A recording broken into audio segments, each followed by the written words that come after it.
So worst case scenario. Yes, sir. So if this battery was to die, well, let's just say we accidentally turned it off. Does this thing store a memory? People say all the time, I've heard mixed things, yes, no, maybe so.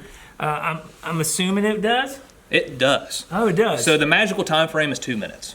So I'm 2 minutes to swap a battery. Correct. So Okay. what happens is, let's just say, let's go to the scenario the battery dies. Yes, sir. Right? So we should all have extra batteries. Know Correct. where they are.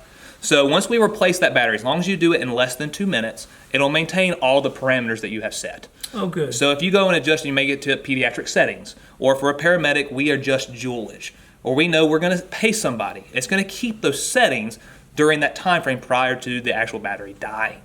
Oh, If good. it takes longer than 2 minutes, it goes to default settings. So it's just like you turn it on in the morning to check it off, it's all those default settings. So 2 minutes. So 2 minutes, I have enough time that if I'm working this cardiac arrest, I can swap out the battery. Correct. So to get a visual, to give you an example of what that looks like. Okay. So if this isn't changed to pediatric, let's go ahead and change it to pediatric. Alrighty, so I'm going to go over here to change it to pediatric mode. All right, once- I'm in pediatric mode. So now we're going to turn it to an AED. We've already talked about that, so let's hit that analyze button. Attach The reason I'm pad. going here is this is one notable place that you will see a difference. When we hit that pediatric button, we see the joulage has changed, right? Yep, totally at the bottom. So let's turn this monitor off. We're going to pretend the battery has died. So Let's I'm just yank the battery out. Bat- Let's yank the battery out. So- So swapping the battery. 2 minutes. We have 2 minutes. So obviously we're doing it well within that. Turn it back on. Takes a second. The reason we're going over this, it's not a worst case scenario.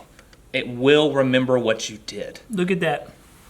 It still says pediatric Attach pad. It went to your AED and it's showing. because that's what my last setting was. Yep. Perfect. And again, I reiterate, 2 minutes is that magical number. Outside that 2 minutes, understand default, you can readjust settings. Perfect. It's just a matter of knowing. That's all it is. Awesome.